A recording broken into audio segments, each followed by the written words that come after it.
Day 2 of Rahul Gandhi's visit to the United States. He is in Stanford campus. He was actually welcomed by the mayor of Stanford. These are all things that happen. I mean, if you donate a little bit of money to the mayor's campaign, the mayor will even come and give you a bouquet of flowers while she is welcoming you to the city. All these things happen. This is par for the course as far as America is concerned. It's not something unusual. Then he is supposed to be having this fireside chat sometime in the afternoon today, but as he wends his way to the East Coast, we are seeing that he's going to be in some very questionable company. What we are referring to is the amount of support that he is getting from IAMC, Indian American Muslims Council. In fact, you saw yesterday that when the Indian national anthem was sung, some were sitting, some were standing, and then they stopped it midway and said that this was a mic check, and then it stopped completely. So they realized their gaffe, that not everybody in that hall had any roots to India. So this is really becoming a comical trip as far as Rahul Gandhi is concerned. But I want to kind of show you something else that he is involved with. I don't know how much the organizers know, but I just want you, the viewer, to understand that this is some really questionable company. Here we go.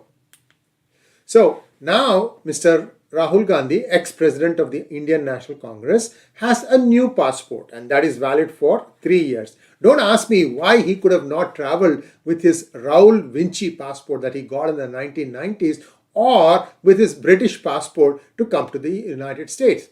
Well, there's a little matter that he'll have to show that before he boards the plane in New Delhi, and that would have been a bit inconvenient. So, well, he got a new passport. So he is still, for all pretenses, trying to make it look like he has only one passport. But please remember that this problem is still there. He is hiding it, and an amazing gesture by the Modi government. They don't want to look into this black and white case of multiple citizenships of Mr. Rahul Gandhi. Well, having said all that, now he is going to be in the East Coast, and I'm specifically talking about the event that he's going to be part of on June 4th, 2023 in a place called 𝙤𝙧 Convention Center. This is a fairly well-known area, big place, and the people who are working to make this a success, these are all people that what I would call are people of ICNA, which is a questionable organization, IAMC, IMANA, and I'll give you all the information as we go along here. Some of the coordinators are Mr. Tanzim Ansari, who is the Amir Outreach Committee of Muslim Community of New Jersey, and this is actually led by a Pakistan-born Imam Jawad Ahmad. So you can see this overlap happening, and I don't know the nationality of Tanzim Ansari, whether he is an American or a Pakistani American or an Indian American, I don't have an idea. But ICNA is a radical Islamist organization associated with Pak's Jamaat-e-Islami and toes Pak's line against India and has linkages with radical and terror organizations. They glorify terrorists such as Hizbul Mujahideen Chief Syed Salahuddin for his cause of separation of Kashmir from India. Does this mean that if he becomes the Prime Minister, that Rahul Gandhi will again bring back 370 or worse, liberate Kashmir? What kind of company is he keeping, and also what kind of a message he is giving? And it gets worse. Another coordinator of this event is Muhammad Aslam, a member of the Muslim Center for Greater Princeton, MCGP, another close partner of ICNA. Now, the banned radical group SIMI founder is also an ICNA member. I think we have done this thing many times now. You've already looked at all these alphabet soup where the interlinkages show up. Everybody has a four-lettered organization that supports the cause of Muslims in North America. And one wonders why you have to have 25, 30 organizations with various combination of letters. Everywhere you'll see a North America, or it will be like Canada, or Britain or whatever. And there'll be also Muslim. And then they'll try to somehow bring in the India angle. In fact, HFHR, Hindus for Human Rights, also a part of this group. So they also are doing this fakery also. Minhaj Khan, this is another person who is coordinating this event. He's also linked to an anti-India lobbying group, IAMC. Remember I told you, ICNA, IAMC, and it gets better, IMANA. And that's very compelling evidence that I'm going to show you on what IMANA is all about. So you have ICNA, IAMC, IMANA. Okay, so how is IAMC becoming involved in all this? They had engaged a US lobby firm which paid United States dollars 55,000 to USCIRF in 2013-14 to try and diss the Indian government. Guess what? That was during Manmohan Singh's government, where Sonia Gandhi was the de facto prime minister, where Rahul Gandhi had a lot of power. So he's essentially going back to those people who stabbed him in the back to start with. I mean, whoever thought of all these things? Come on, guys, a little bit of application of mind. What kind of company are you keeping with?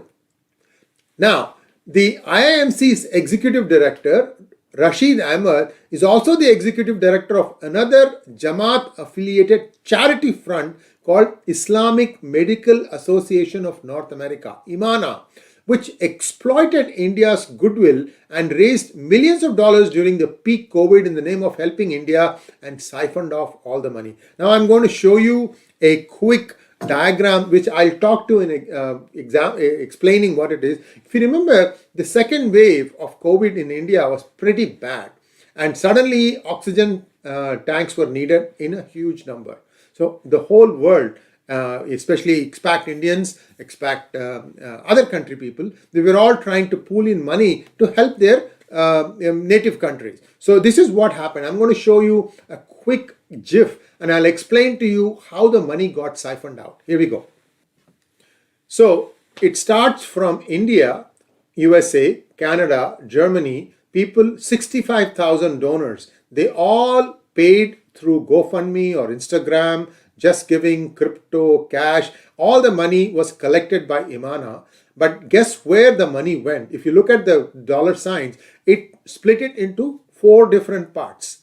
One to PIMA in Pakistan, another one to Al-Khidmat Foundation, also in Pakistan, which in turn went to Hamas, which is a banned organization. Another part went to ISNA. This is another Islamic something of North America. That also pumped the money back to Hamas. And the only thing that went into the real beneficiary was the Gujarat Sarvajanik Welfare Trust, where the Imana gave some of these concentrators to Syed Foundation, which in turn went to Gujarat. 120 oxygen concentrators and 15 ventilators. That's it. The rest of the money got siphoned off. Where did it go to? It went to Lashkar-e-Toiba. It went to Hizbul Mujahideen. Guys, this was the money that you and I donated to try and help our brethren in India. See how the money got siphoned off? And these are the kind of people that now Rahul Gandhi is associating himself with. What can one say? Imana at one end is associated with retired Pakistani Army naval officials, and on the other end it is associated with terrorist groups. So you saw the GIF. If you look at it closely, I mean, I let it run for a few seconds. You can take a look at it again, go back, and all these members are essentially retired Pakistan Army people. And organizations like IIMC, ICNA sit at the confluence of Islamic organizations such as Jamaat as well as Muslim Brotherhood. These people have been part of the Islamic Society of Northern America. Okay, that is ISNA. I was stumbling with the letter S. So Islamic Society of North America. So first thing that we need to understand is multiple alphabet soup groups of letters to form the same kind of intent and purpose is to try and deliberately camouflage what they are trying to do. Some fronts will be legit, some fronts will have clean book, the other ones questionable. But by just creating multiple organizations like this, they hope to spread some sort of obfuscation. When the investigative agencies in the United States start probing, they hope that will make it difficult. However, you should know that CAIR is banned in a couple of countries, and in fact the FBI, which used to fund and work with the CAIR, has curtailed its activities. I've given you a separate video on that, so you can take a look at that too. Long story short, what is the takeaway here? These organizations, the alphabet soup, they are the ones who are also behind the equality labs, and now it looks like there's a nefarious relationship developing between the George Soros Foundation and these organizations. Whenever they need money, looks like they can tap into a new well called the Soros Good Well, and they are able to get the money from there also. Whereas you and I, we are doing this out of passion, out of the fact that we see some injustice happening here, and we again reiterate, Rahul Gandhi, you are getting into some bad company. And this is going to blow up spectacularly in your face as well as in the face of the Indian National Congress. I don't think the rank and file of INC deserves this kind of an association, which is going to really be bad for the future of the Congress party. See, I want a good democracy in India. I want a strong Congress, but I want a strong Congress that is also honest, that is also corruption free. You take away some of the people who were in the cabinet of the UPA, and then you will get that. Not every congressman woman is corrupt. Many of them are also nationalists. Now they have lost their way because of these kind of leaders. They need to find their way, find their truth, find their radar back. That's when you'll have a buoyant democracy in India. Thanks for watching. Please like, share and subscribe to our channel. Don't forget to click on the bell button for notifications.